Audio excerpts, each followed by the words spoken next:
Man, does it feel good to be up here without 10 feet of snow on the ground. This is insane. Do you guys remember the video we were ripping the snowmobiles around? We're basically standing like level with this car up here. Insane. There's a newly formed lake over there that's big enough to have its own tide at this point. It's nuts. There's so much snow. But it's all gone, and car season is among us, and we got a lot of work to do. Between the Conquest, the blue Ram 50 that we're boosting out there, the red Ram 50 that's getting this turbo kit out there, which we're about to get the motor back soon, and then drive shaft, that's my rear end supports down there, got a fuel cell, damper, trigger kit, the list goes on. We're gonna pull the Conquest in right now, and we're gonna do a quick leak down test on it, just to make sure everything is good here. And then William is going to help me bust out the trigger kit on the 7M over here, which as you can see, I already got some of the brackets installed. You guys saw that on a earlier video. But so now we actually got to wire in the sensors and then get the ECU to recognize those sensors. Then install the ATI damper, install the timing gear. So we got to pull the timing apart. This is super easy to do. And then get our trigger wheel on there. Drive shaft, we're probably not gonna get to that today because we gotta pull the rear end out of this car thing so that this man can weld up some supports on the back end so we don't crack the subframe. But other than that, once we get that list done, we'll be that much closer to dynoing the car. So we'll see. I think we're gonna start with the Conquest, get that rolling. We're gonna get everything ripped off the front end of this car because we got to take timing gear off, like I said, and do all that, all that stuff that we just went over. Should be fun. So let's get everything prepped up, get the Conquest going. See you guys in a second. All right, we got some stuff cleaned off. Jake's over here getting started on this. Oh, that's good and tight, eh? Oh my. Whoops, forgot about that.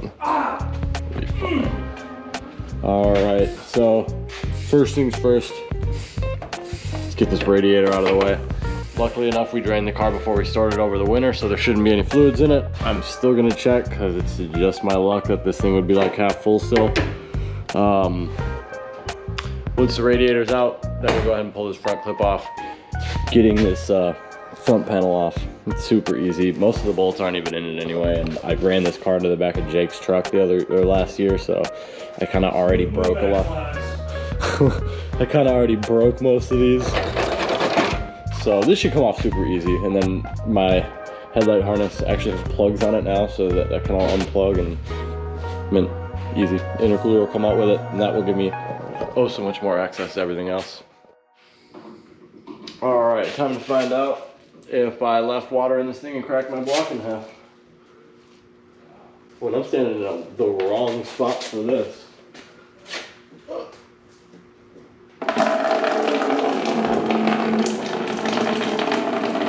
Okay, that's not very much. That's probably just what was in this hose. Good job, Todd. We're fine. We're fine. We're fine. We grabbed the wrong size. We're still fine. We're still fine. But there wasn't even clamps on it, so I know I did it. When I did it? It's a mystery to y'all.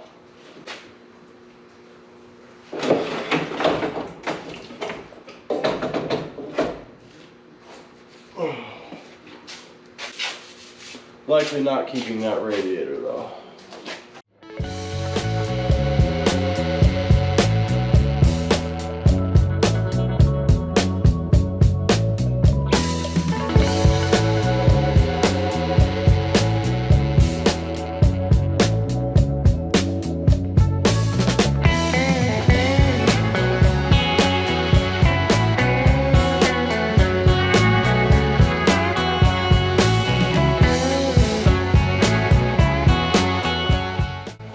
Okay, so we got our charge piping off here.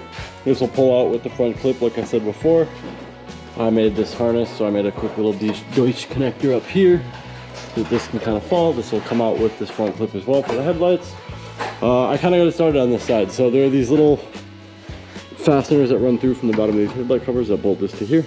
I'm pretty sure it's the only thing still holding all this together. So I'm gonna pop those off real quick and pull this front nose cone off.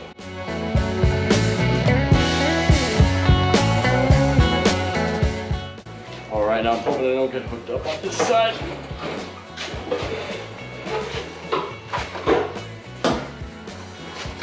Just like that, everything is one. All right, let's check this out.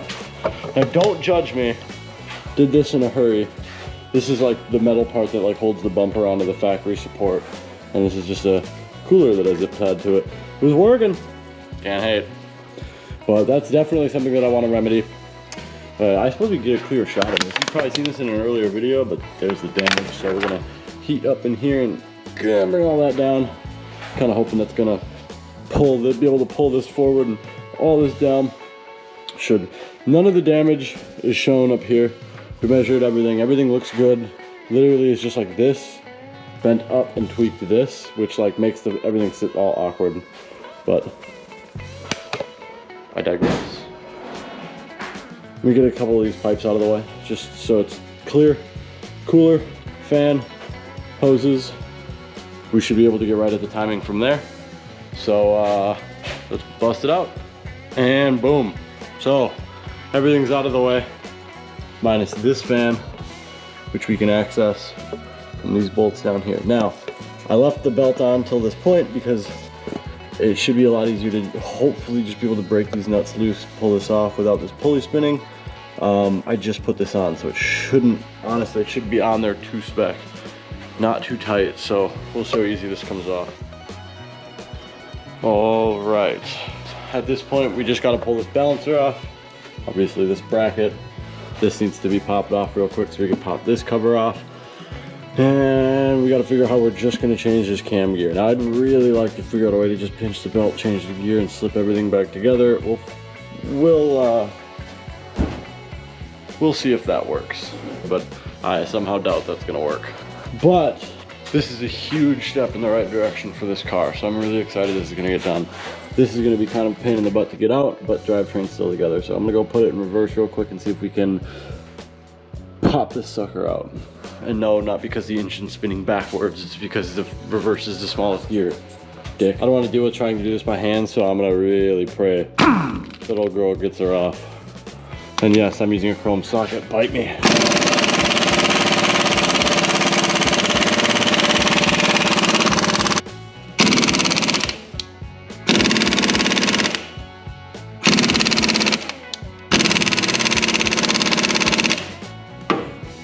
Sucks. You know what I'm gonna do?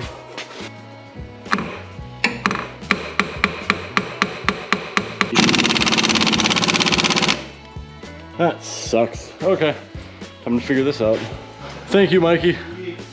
We had to have Mikey jam this crowbar into the flywheel in there. We turn this out, and come to find out I have starter issues.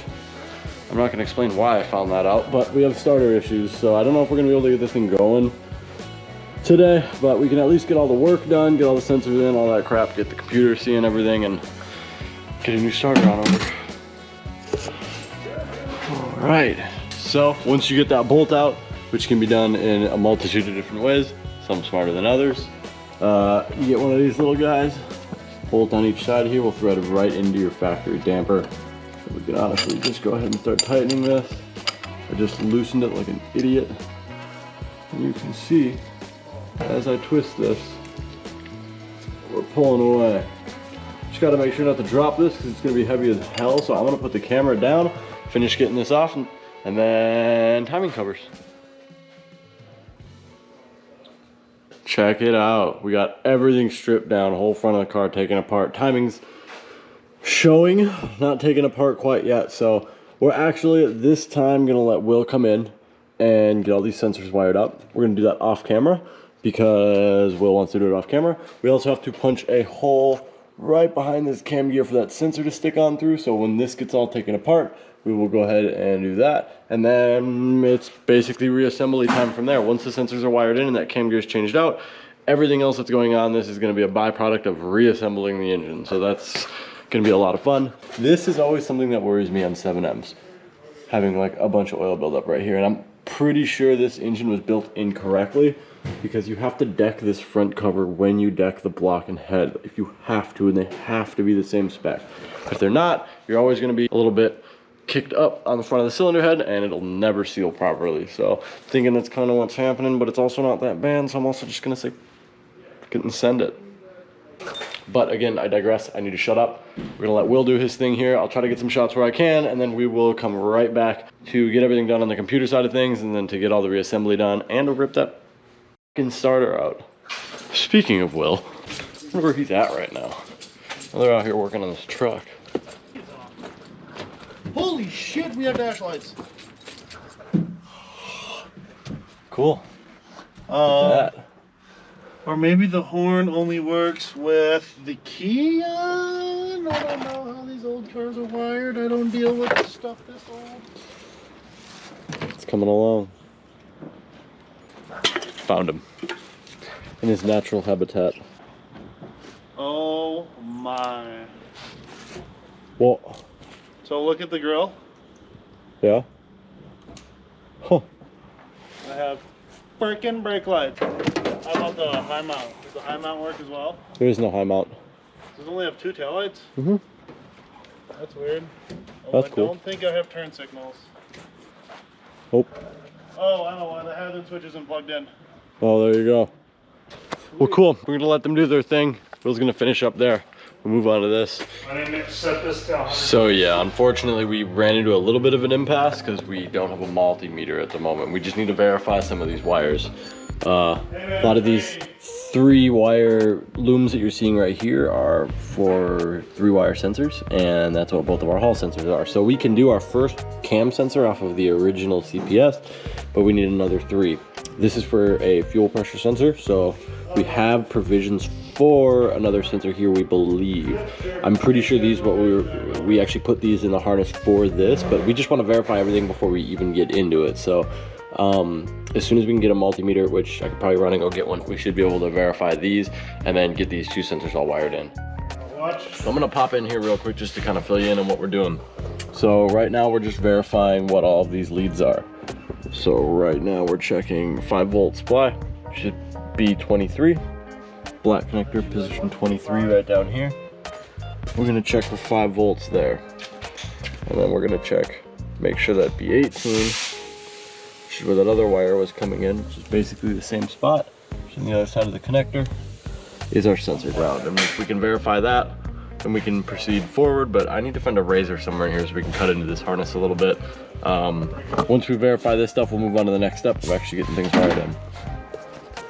I'm gonna grab my sweatshirt.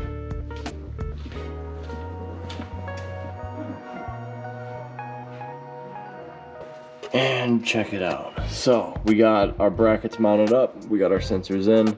Obviously we have some leads now that are coming off of each sensor. Here's the cam side for you. I'm honestly really stoked. This is super sick. I love the way this looks.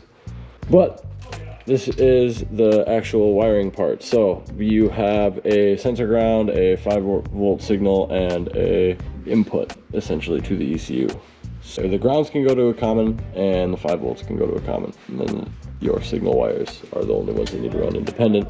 So we can simplify this a lot. Essentially these will meet over here and run into our harness end here. Get it? Easy. And this is what I was talking about in the last video. I'm gonna try to drill a hole in this plate. The sensor will sit, go right through, right to the back of our modified cam gear. Right to that guy right there.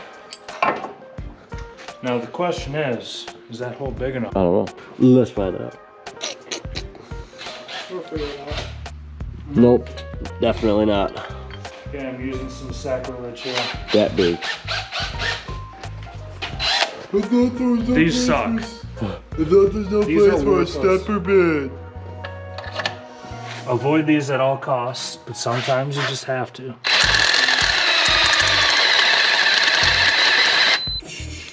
Yep, gotta go more.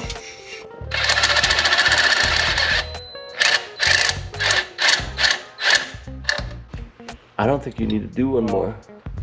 Yeah, Also, might as well just do it. Not how that's gonna work. Okay, that's big enough for sure. yep. We're good. Around there. Now we got a hole. But I have a machinist's file. That's why you go from the other side to chamfer it.